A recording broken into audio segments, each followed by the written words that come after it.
The FBI called a wrap on the Gabby Petito case. That's right, the case is closed, and there's still lots of questions to be answered.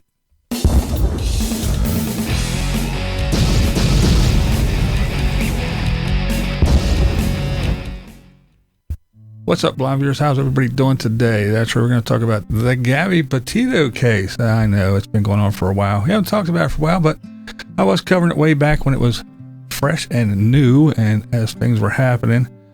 So, the FBI, they decided the case is closed. They wrapped it all up and it is done. Now, we did find out a couple things, like that the notebook, the dreaded notebook, that it did say something. Well, we don't know what it said, but the FBI says that in that notebook that Brian Laundrie did admit to doing the deed to Gabby, so she met her demise at his hands.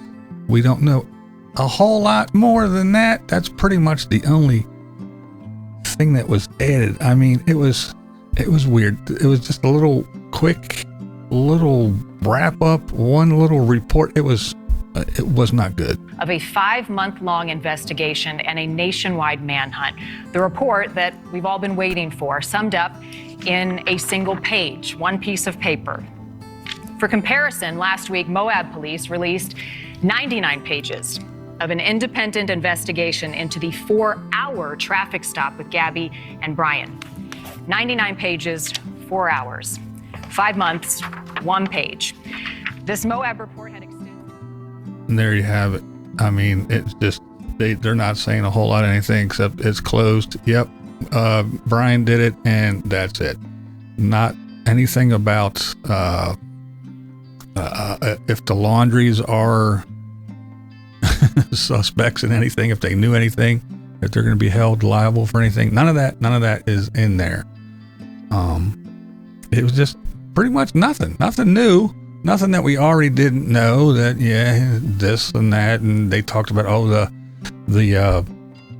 the text and everything were meant to throw everybody off to his trail, and we all knew all that. The hitchhiking, the stories, the text, all that. We knew all that already. That was nothing new. The whole thing of, everybody was out there searching for Brian after the parents picked up the car and said, "Oh yeah, by the way, our son's missing." And they searched for how long, how much money was spent on resources. And then as soon as they quit, the Laundries went out and go, "Look, here he is." I mean, like nothing about that stuff. And I don't know. So there's still lots and lots of questions unanswered. And I guess we will never know, because that's it. It's over. The one other thing that was added was that she was not just strangled, she was struck also. But other than that, there's nothing new, not a damn thing. So after all that, the people on the internet told us more than the FBI is going to tell us, apparently, in their little 1-page report. And as you heard, the police, the stop, the infamous Moab Police stop, just shy of 100 pages, 99 pages report on their interaction. But half a year we get a page from the FBI. So that's it. There's no more. You're not going to find anything else out. That's it. We're done. But a lot of the questions they're still there. What role did the Laundries play in this? How much did they know? The other thing is, to me, I don't know. It seems funny because here's the thing. Water. So if all this stuff is underwater, right? The weapon, this notebook, the remains, and whatever else, it's there. And it's underwater. Now I know this isn't some raging river or the ocean, but it's underwater. And if animals, whatever it may be, even alligators or whatever, but other animals are picking at the remains, they're going to rustle stuff up, stir stuff up, and it's not going to be like, oh, Hey, crack it out. Hold on. Yo, alligator, dude, come. Don't step on that notebook. Don't rustle the water too much.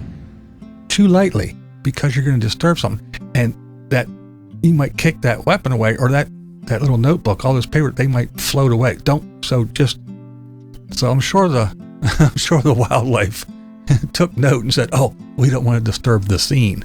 No, there's no way that when the water level went down, all that stuff stayed right there. Nothing got disturbed. Nothing. It wasn't like the body was here and the weapon was over here and the notebook was way over there. No, it was all right there in a nice little package. I call bullshit. I think something's fishy about that. That's just me, but hey, I don't see all that stuff being there, water coming up and then water going down and nothing moving, everything being exactly where it is. I don't know. And again, after everybody tromping through there and the wildlife, and then after the search teams go away, the Laundrie parents go, found them. Just like that. Shady, real shady. Now I'm going to ask a question that I know I'm going to piss a lot of people off. But this is a question that I need answered in my head because I've been screamed at about this. I have people that don't even talk to me anymore because about this. But here is the thing. This is my question. Gabby Petito. Now, I'm not saying that Brian was a upright citizen, and I'm not saying what happened wasn't horrible. However, this is my question. Was she this bright, vibrant, adventurous, happy-go-lucky girl that was taking the trip of her life? Or was she the tortured captive that was controlled and tied to a radiator and locked in the basement and she couldn't do anything? Which one is it? Is she the bright, vibrant, happy-go-lucky, or is she the tortured victim of domestic violence? And she was a prisoner. She was a captive. Which one is it? It can't be both. Unless she enjoys being a captive, I guess. I don't know, but how can she be so happy-go-lucky and a captive? Because that's right, remember, we were beaten over the head by the body language experts who say, well, it's obvious right there. When the police said this, you could see that she was obviously in turmoil and she had a little vein in her head and the brow muscle and whatever horseshit they were pulling. And then other women were yelling at me, oh my God, it's obvious. He was a controlling freak and she was terrified from her life. But she was happy, bright, go-lucky on the journey of her life. And here's the thing. If she was living with the Laundries, okay, so she's a captive, they would not let her go. She was held there. She couldn't do anything. She talked to her mom all the time. I guess she couldn't say anything. Okay. All right, I'll give you that. All right. So she's a captive in the Laundries house. So somehow she talks them into letting her go outside into the van and to go drive across the country. Here's my break. I know I got a chance. I can call mom. I can text mom. I can text my stepdad. I can text my dad. I have all kinds of people I can get hold of. Go, okay, I'm finally free. I'm out of the house. They unchained me from my shackles on the wall. I am no longer this captive person. I can get help and I can go free. But nay, she did not do that.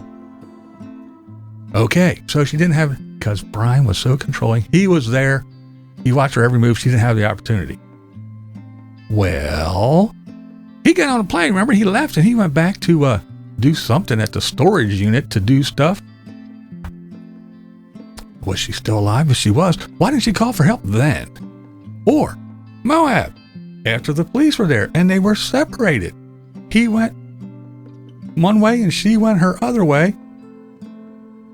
If she was this captive and so controlled and had no say in her life at all, why didn't she then say, yo, dude, we got pulled over. Mom, dad, stepdad, whoever, come get me, or I'm heading home, meet me here, do something, fly out, do something, I don't know, whatever.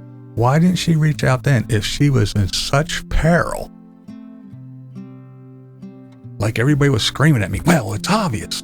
And all the body language people, it's obvious. It was obvious. Look at her demeanor. Well, she was sitting in the back of a cop car, and they were giving her water and making sure she was cool while he was out in the sun baking while they were interrogating him, asking him questions.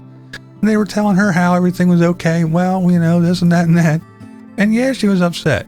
Was it because she was a captive and this was her opportunity to tell the police? Yes, he's a bad man, and I lived in his house for years with his parents, and they chained me to the wall. No, none of that happened. So, was she this horrible captive that was controlled, her every move, her every thought? Or was she the happy-go-lucky girl that was on the journey of a lifetime that for whatever reason, and we will never know, turned horribly, horribly wrong? And why did he do it? We'll never know. All we know is, apparently, somewhere in that notebook, he confessed. Why he did it, how he did it, what exactly, we will never know, I guess. But anyway, I don't know. Somebody please tell me, what do you think? Was it so obvious to you? It wasn't to me that she was just so horribly treated and she was a captive, and every little opportunity that she had, she still did not reach out to anybody. Or was she just, I like being controlled? Or was she the happy-go-lucky girl on the trip of a lifetime? I don't know. I don't think she was all that mistreated. I mean, maybe a little bit, and sure, but she had plenty of opportunities on that trip to reach out and say, I got to get away from these people. But she didn't. And you don't have to agree with me. That's not the point here. What we do here is go back.